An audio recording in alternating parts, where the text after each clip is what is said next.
बुद्ध का वो शिष्य जो हारने ही आया था। यह एक काल्पनिक लेकिन प्रेरणादायक कहानी है।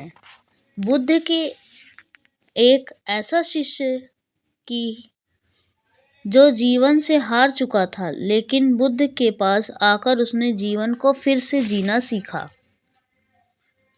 कहानी शुरू होती है एक युवक से जिसका नाम है नागसेन। सब कुछ खो चुका है। व्यापार डूब गया, परिवार बिखर गया, प्रेमिका ने हाथ छोड़ दिया और अब वह आत्महत्या करने निकला है। पर अचानक रास्ते में उसे एक संत साधु मिलते हैं, गौतम बुद्ध। पहली मुलाकात। नागसेन पूछता है, क्या तुम्हारे पास मेरी बर्बादी का इलाज है?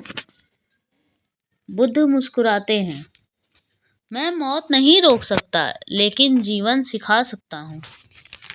नागसेन चुनौती देता है, अगर सच में ज्ञानी हो तो मुझे ये बताओ, क्यों जीऊं? बुद्ध उसे 3 प्रश्न देते हैं। तू भागना क्यों चाहता है? जिसने खोया है, क्या वो सोच सच में तेरा था? तू कौन है? हर प्रश्न के जवाब में बुद्ध उसे एक कहानी सुनाते हैं, गहरी सोचने वाली। एक कहानी। एक चूहा जो आग से भाग रहा था, लेकिन उसे पता नहीं था कि वो खुद जल रहा है। संदेश। दर्द से भागने से नहीं है, समझने से मुक्ति मिलती है। दूसरी कहानी। एक किसान जो नदी को पकड़ना चाहता था क्योंकि उसमें उसका अक्ष था। बुद्ध। तू जिसे खो चुका है वो कभी तेरे भीतर था ही नहीं। तेरे पास खुद को खोने का दुख है, दूसरों को नहीं। बुद्ध ने उसे एक दर्पण दिया और कहा, इसमें जो दिखता है वो तू नहीं, तू वह है जो देख रहा है। आत्मज्ञान की ओर पहला कदम।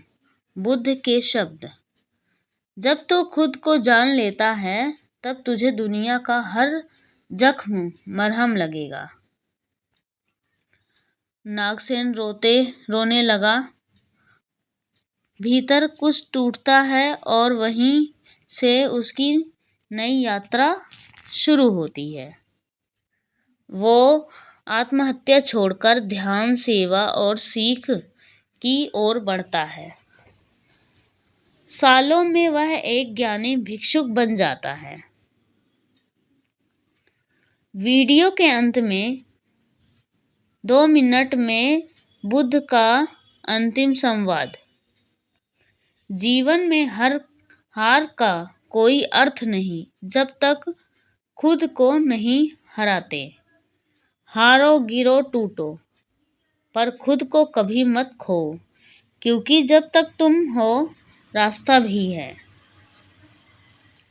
अगर यह कहानी आपके दिल को छू गई हो तो इसे सिर्फ देखने तक मत रखो, किसी हार चुके को सुनाओ। और अगर आप ऐसे ही जीवन बदलने वाले विचारों से जुड़ना चाहते हैं तो लाइक करें, सब्सक्राइब करें और बेल आइकन दबाएं, ताकि अगली रोशनी आए, आप अंधेरे में ना हो। यह कहानी है एक टूट चुके इंसान की जो बुद्ध से मिला और फिर उसने खुद को खोजा। यह सिर्फ एक कथा नहीं, एक अनुभव है। अगर आप कभी जीवन से हार गए हों तो इस कहानी के लिए ध्यान से सुनें। पूरी वीडियो को ध्यान से देखने के लिए धन्यवाद। नमो बुद्धाय।